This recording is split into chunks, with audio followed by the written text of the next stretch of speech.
The venue was straight out of a fairy tale, with twinkling lights decorating the large, old oak trees and soft, romantic music floating through the air. It was supposed to be my dream day, marrying Alex, the man who had swept me off my feet. But as the saying goes, marry a man and you marry his family. In my case, that family included Gloria, my soon-to-be mother-in-law, a woman whose soul seemed as twisted as the gnarled branches of the old oaks surrounding us. The first incident occurred during the preparations in the bridal suite. My bridesmaids were helping me into my wedding gown, a beautiful A-line dress with delicate lace details. We were laughing, enjoying champagne, and capturing the joyous moments on camera. That's when Gloria walked in, her eyes narrowing as they landed on me. "Your dress looks a bit tight, don't you think?" she said, her voice dripping with disdain. I forced a smile. "It's exactly how I wanted it, actually." My maid of honor, Lisa, stepped in to rescue me. "Maya, you look absolutely stunning. Don't listen to negativity." Gloria smirked. "I'm not being negative. I'm just worried for the poor dress. Looks like it's screaming for help." "Mom, that's uncalled for." Alex finally chimed in, but his voice was so low it almost felt like an afterthought. Ignoring the tension, Gloria sauntered over to a table, filled with an array of perfumes, and started spritzing herself lavishly. "I hope this is expensive. I only wear the finest," she said, eyeing me through the mirror. Lisa shot her a disapproving look. "It's Maya's day, Gloria. Maybe for once make it not about you." Gloria laughed sarcastically. "Oh, it's definitely her day. A day she'll remember for the rest of her life one way or another." I could feel my heart sinking into my stomach. What should have been a few moments of pre-wedding peace had turned into yet another episode of Surviving Gloria. As if on cue, the wedding coordinator knocked softly and poked her head in. Taking a deep breath and pasting a smile on my face, I made my way to the garden where I'd be getting married.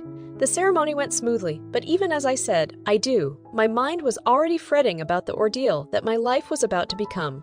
Alex slipped the wedding ring onto my finger, and we shared a kiss, sealing our vows.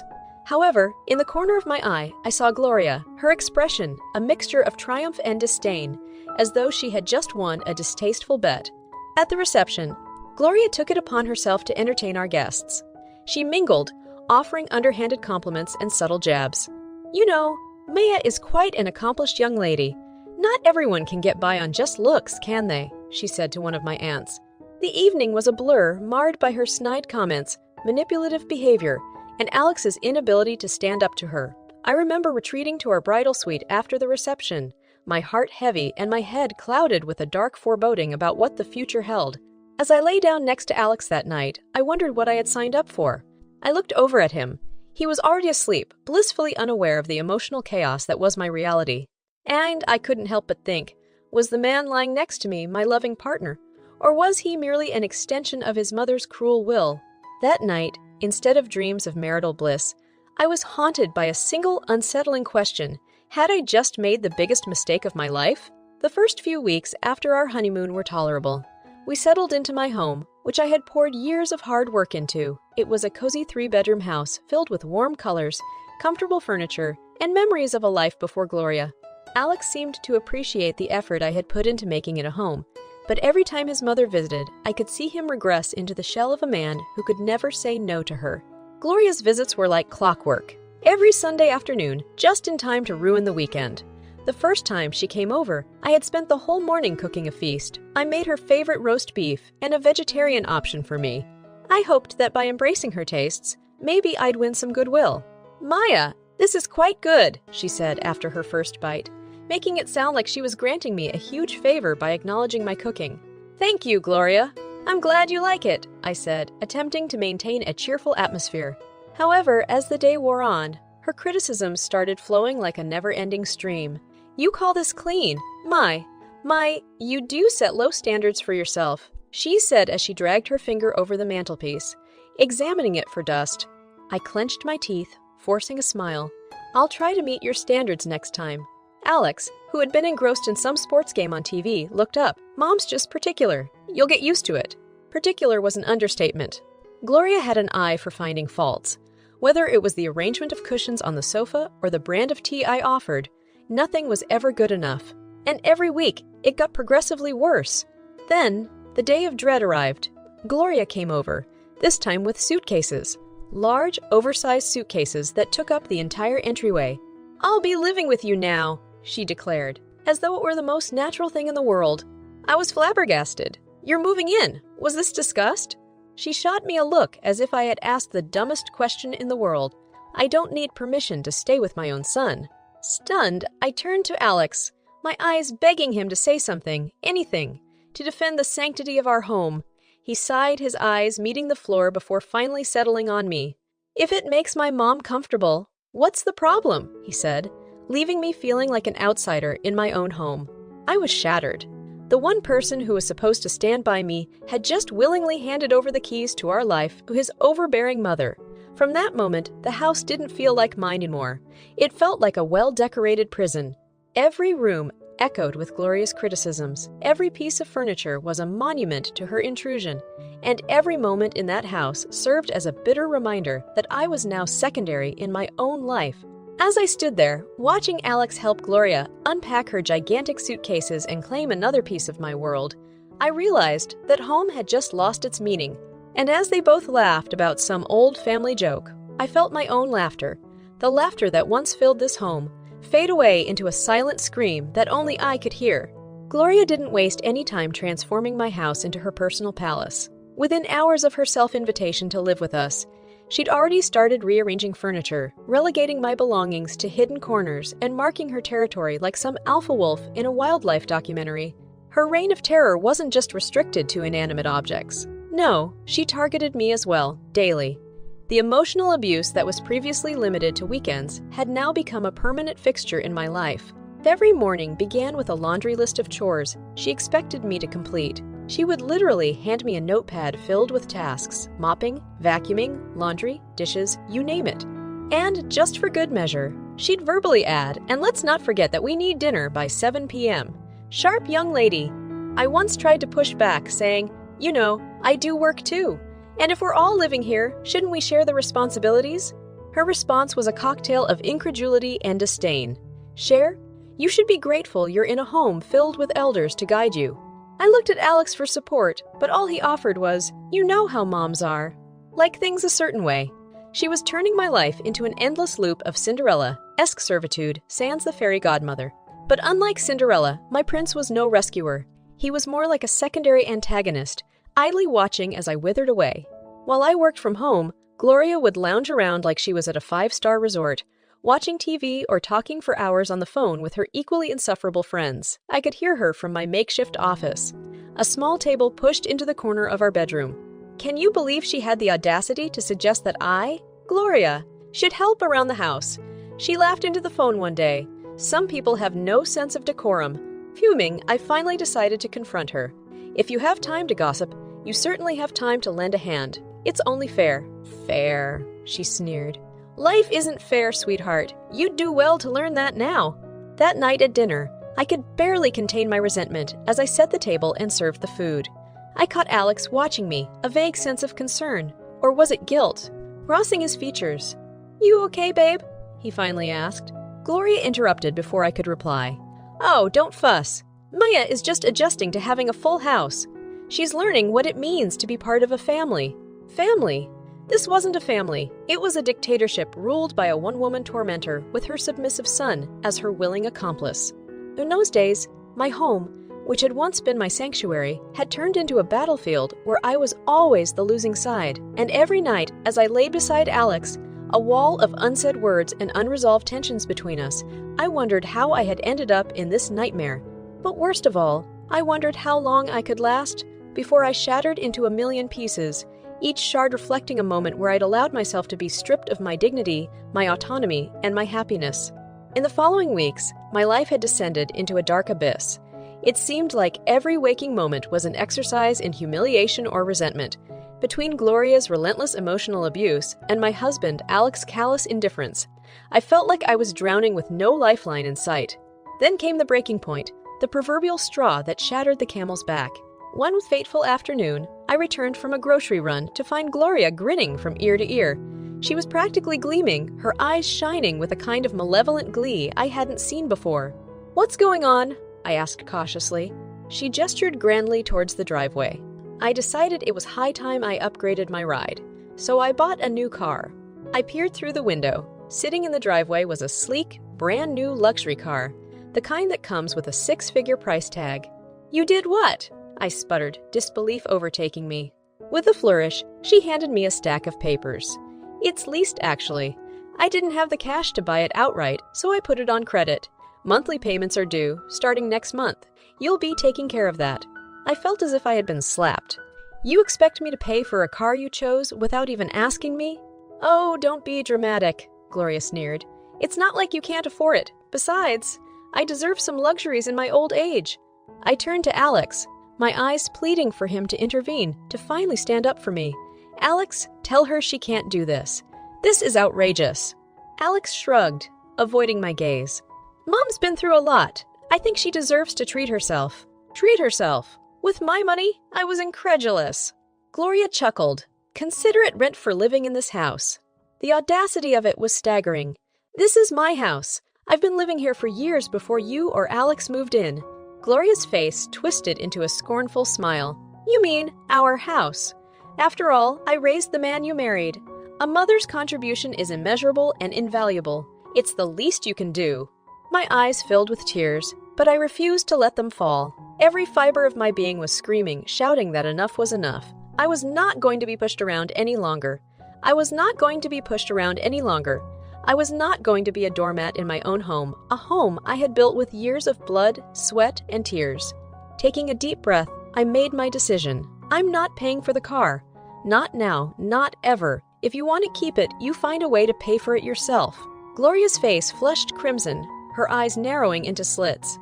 I sidestepped just in time, her knuckles barely grazing my cheek as her fist whizzed past me. For a moment, we both froze, staring at each other in shock and recognition. In that instant, I realized I had crossed a line that had needed to be crossed. In the tense silence that followed, a new emotion filled the room, defiance. It emanated from me, filling the air with its potent energy. For the first time since Gloria had entered my life, I felt powerful, unbreakable, invincible. No more would I be the victim in my own life story. And as I looked at my reflection in the hallway mirror, the bruise forming on my cheek, a dark mark on my pale skin, I knew it was time to write a new chapter, one where I reclaimed my dignity, my agency, and my life. This was my breaking point, and from this moment on, things were going to change. With the line crossed and the battle lines clearly drawn, my mind shifted gears. All the hurt and humiliation that had festered within me gave birth to a newfound clarity. I knew I had to liberate myself, not just emotionally, but also legally and financially. And for that, I needed irrefutable evidence to bring Gloria and her spineless son down. So, I began to meticulously plan my counterattack. You see, what Gloria didn't know was that Alex and I had installed hidden cameras throughout the house for security reasons long before this marital catastrophe. It was a common-sense measure, or so we thought back when we believed the world outside was the threat. Little did we know the true peril would come from within. "Alex, can you take a look at the security system? I think it's glitching," I mentioned one evening as he mindlessly flipped through TV channels. "Sure, I'll get to it over the weekend," he said, barely glancing up from his screen. "No, it needs to be done tonight. I heard some strange noises last night," I lied, feigning concern. He sighed, rolling his eyes as he rose from the couch. "All right, let's take a look." Seizing the opportunity, I insisted on accompanying him to the control panel in the basement. I watched intently as he logged into the system, pretending to be fascinated by the technical aspects. My real purpose, however, was to note down his password as his fingers danced over the keypad. Admin 2022, I memorized.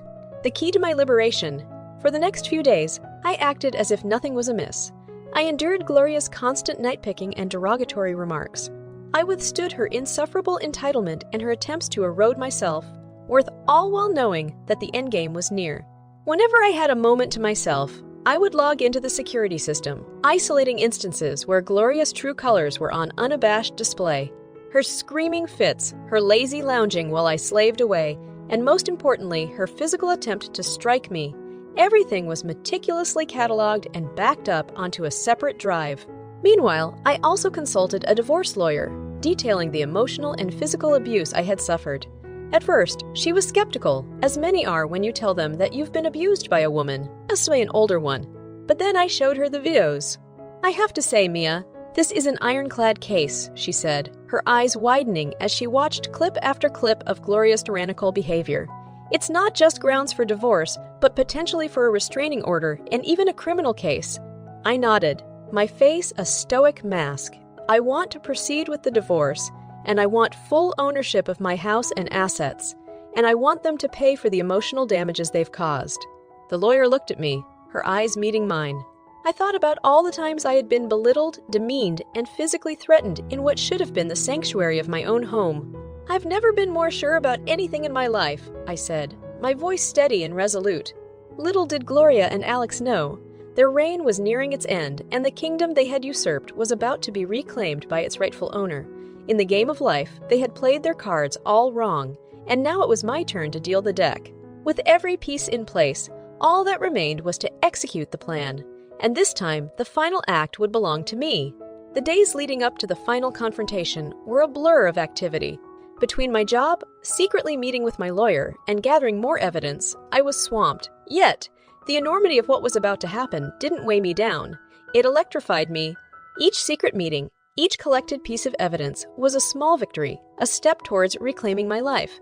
The day finally came, and I felt a mixture of apprehension and anticipation. Today, everything would change, one way or another. My lawyer had prepared the divorce papers and a civil suit against Gloria and Alex for emotional and physical abuse. The legal documents were thorough and damning, and the evidence I had collected was overwhelming. There would be no way out for them. I invited them to sit in the living room, the very space where so many of my humiliations had unfolded. The confused looks and casual posture belied any suspicion. They had no idea that the tables were about to turn. "I've called this family meeting because there are things that need to be discussed," I began, looking each of them in the eye. Alex scoffed. "What's the big deal? Did someone forget to do the dishes again?" Gloria smirked. Or perhaps someone's being overly sensitive, as usual. I felt my hand tremble, but I steadied it. It was now or never. "No," I said firmly. "I'm ending our marriage, Alex, and your mother is no longer welcome in this house. I've filed for divorce, and both of you are being sued for emotional and physical abuse." For a moment, silence engulfed the room. Alex's face went from confusion to disbelief, then to a grim realization. Gloria's eyes widened, her lips parting, but no words coming out. "You can't be serious," Alex finally stammered. "I've never been more serious in my life," I responded. "I have documented evidence of the abuse both of you have subjected me to, and it's irrefutable. Video footage, audio recordings, you name it." Gloria sprang to her feet, trembling with rage. "You deceitful witch! Spying on your own family?" "No, gathering evidence against my tormentors," I corrected her. "Tormentors who happen to share a bloodline." I reached for a folder on the coffee table and threw it in their direction. "These are the legal documents. My lawyer assures me that you both don't stand a chance. I suggest you read them carefully." Alex picked up the folder, his hand shaking as he flipped through pages. "No, you ruined us. I'm just cleaning up the mess," I retorted. Gloria was livid, her face red as a tomato. "I will not let you do this to us. I will fight you and I will win." I leaned in, looking her straight in the eyes. "Bring it on. But remember, the law is on my side, justice is on my side, and most importantly, the truth is on my side." My lawyer walked into the room, her timing impeccable. "I believe we've said all there is to say. My client will see you in court." And just like that, the weight of years of abuse and torment lifted off my shoulders. As I watched them scramble to make sense of the world that had just crashed down on them, I felt the first taste of victory, sweet and invigorating. As they left my house, Gloria clutching the legal documents as if they were venomous snakes, and Alex looking like a lost child, I stood my ground. For the first time in years, my home felt like mine. My life felt like mine, and my destiny felt like mine. The court case was a whirlwind, but ultimately ended in my favor. With the evidence I had presented, the judgment was decisive and harsh. Alex and Gloria were ordered to pay $240,000 in damages and the luxury car. Well, after settling the remaining dues, that car was mine to keep. Yes, revenge is a dish best served cold, but justice is a fire that purifies everything it touches. And as I watched that fire consume the webs of deceit, control, and abuse that had ensnared me for so long, I felt reborn.